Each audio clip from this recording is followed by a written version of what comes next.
Hi, first graders. Today for our writing lesson, we are going to go through a story that has already been written by a very popular author, and we are going to see how he has created characters, setting, what the problems are, how he's built in the solution to the problem, and what events are occurring in this story, okay?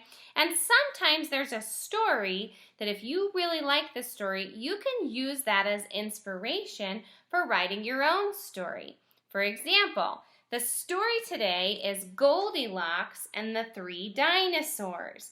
Now, this sounds very familiar to Goldilocks and the Three Bears. However, the author, Mo Willems, who also wrote the Pigeon books that we know and love, he decided to instead take a story that he already knows that inspired him, and he took that story and he created his own version. And instead of making Goldilocks and the Three Bears, he created Goldilocks and the Three Dinosaurs.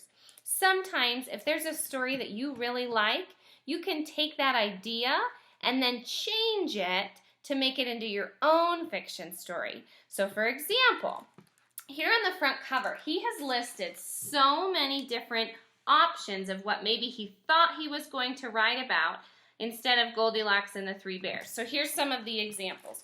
Goldilocks and the Three Penguins, Goldilocks and the Three Dogs, Goldilocks and the Three Giraffes, Goldilocks and the Three Cavemen, Goldilocks and the Three Hippos. So if one of those sounds fun to you, if you think, oh, I want to write a story called Goldilocks and the Three Hippos, then do it. Take a story that inspires you and change it and kind of make it your own by changing some of the parts of that story. So for example, instead of Goldilocks and the Three Bears, today we're going to hear Goldilocks and the Three Dinosaurs.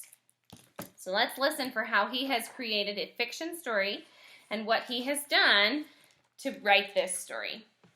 Once upon a time, there were three dinosaurs, Papa Dinosaur, Mama Dinosaur, and some other dinosaurs who happened to be visiting from Norway.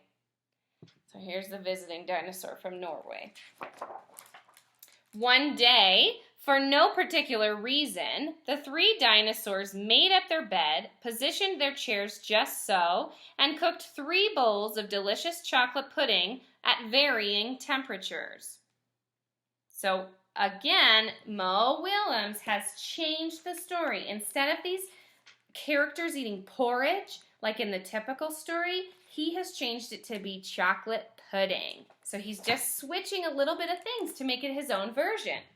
Oh boy, said Papa Dinosaur in his loud, booming voice. It is finally time to leave and go to the, someplace else. Yes, continued Mama Dinosaur. I sure hope no innocent little succulent child happens by our unlocked home while we are, someplace else. These dinosaurs sound like they might be up to something. Maybe they're playing a trick. Then the other dinosaur made a loud noise that sounded like a big evil laugh, but was probably just some polite Norwegian expression. The three dinosaurs went someplace else and were definitely not hiding in the woods, waiting for an unsuspecting kid to come by. All right, so here's another change in the story. In the typical story of Goldilocks, the bears are gone. They have no idea, but these dinosaurs are hiding. Sure enough, 5 minutes later, a poorly supervised little girl named Goldilocks came traipsing along. Just then, the forest boomed with what could have been a dinosaur yelling, "Gotcha!" But I'm pretty sure it was just the wind. The loud noise was immediately followed by another loud noise that sounded kind of like, "Be patient, Papa Dinosaur. The trap has not sprung yet." But that could have been a rock falling or a squirrel. Here she comes. Either way, Goldilocks was not the type of little girl who listened to anyone or anything. For example, Goldilocks never listened to warnings about the dangers of barging into strange, enormous houses. So as soon as Goldilocks came across a strange, enormous house, she barged right in. It's kind of similar, right? In the normal story, she just went in without knocking. Inside, Goldilocks immediately smelled the 3 bowls of delicious chocolate pudding. Said Goldilocks, that chocolate pudding smells delicious. If only I could get all the way up to the top of that counter. Then Goldilocks noticed a very tall ladder that just happened to be there, and certainly wasn't left on purpose. Goldilocks climbed up the ladder and found herself face to face with 3 gigantic bowls of chocolate pudding. They are tricking her, aren't they? Because they left the ladder. The first bowl of chocolate pudding was way too hot, but Goldilocks ate it all anyway because, hey, it's chocolate pudding, right? The second bowl of chocolate pudding was too cold, but who cares about temperature when you've got a big bowl of chocolate pudding? Not her. The third bowl of chocolate pudding was just right, but Goldilocks was on such a roll by now, she hardly noticed. All right, a little bit of similarities there between the normal story, where one is hot, one is cold, and one is just right. Soon, Goldilocks was stuffed, like one of those delicious chocolate-filled little girl bonbons, which, by the way, are totally not the favorite things in the world for a hungry dinosaur. Tired and groggy, Goldilocks noticed 3 chairs in the living room, so she climbed down the ladder and walked out of the kitchen. The first chair was too tall. The second chair was too tall. But the third chair was too tall. Goldilocks wasn't going to climb that high just to sit in some chair, so she hiked over to the bedroom. When she got there, Goldilocks noticed that the beds were also gigantically big. "What is going on around here?" groaned the exhausted girl. "The bears that live here must be nuts." Just then, the room filled with a loud, booming noise that was either a passing truck or a dinosaur gloating. "A few more minutes and she'll be asleep. Delicious chocolate-filled little girl bonbons are yummier when they're rested." Even a little girl who never listens to anyone or anything had to hear that. Can you see in the window over here? There's those sneaking dinosaurs, so it's a little different than the regular Goldilocks because these dinosaurs are wanting to eat her. Goldilocks took a minute to stop and think, which was longer than she was used to stopping and thinking. "Hey," she told herself, "this isn't some bear's house. This is a dinosaur's house." Say what you like about Goldilocks, but she was no fool. As quickly as she could, she ran to the back door and got out of there. So she realized it, and she never fell asleep, like in the normal story. Notice how he's changing the story to make it his own.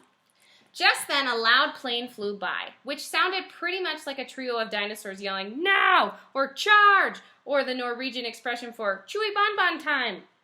Suddenly and completely coincidentally, the 3 dinosaurs rushed through the front door. But they were too late.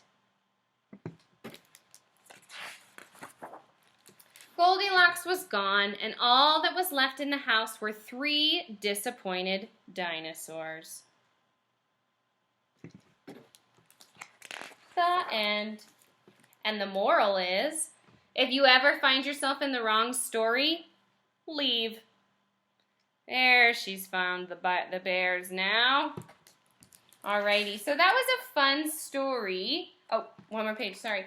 And the moral for the dinosaurs is, lock the back door, because she escaped out the back.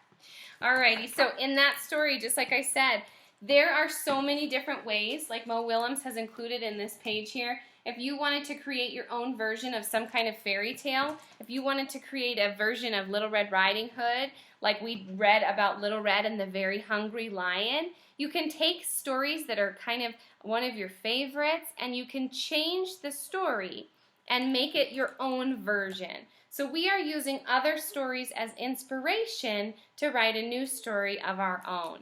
So he used kind of the same character, Goldilocks, but many things in this story were different. So it wasn't like he was copying Goldilocks and the 3 Bears. He took that idea and used it as inspiration and created his own story. And you can do that too. So if there's a story that you love and you think you want to try a different version and make it your own story, give that a try.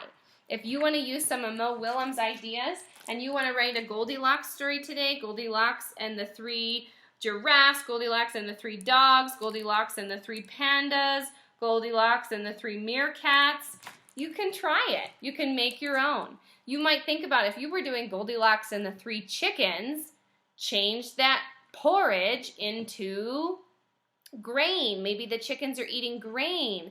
Maybe instead of them living in the house like the bears do, they live in the chicken coop or the hen house. So you can take a story and use it as inspiration and change it up a little bit to make it your own story. Okay? Have fun writing today, and if you find an inspiring story, change it up and write it and make it your own story today. Bye, guys.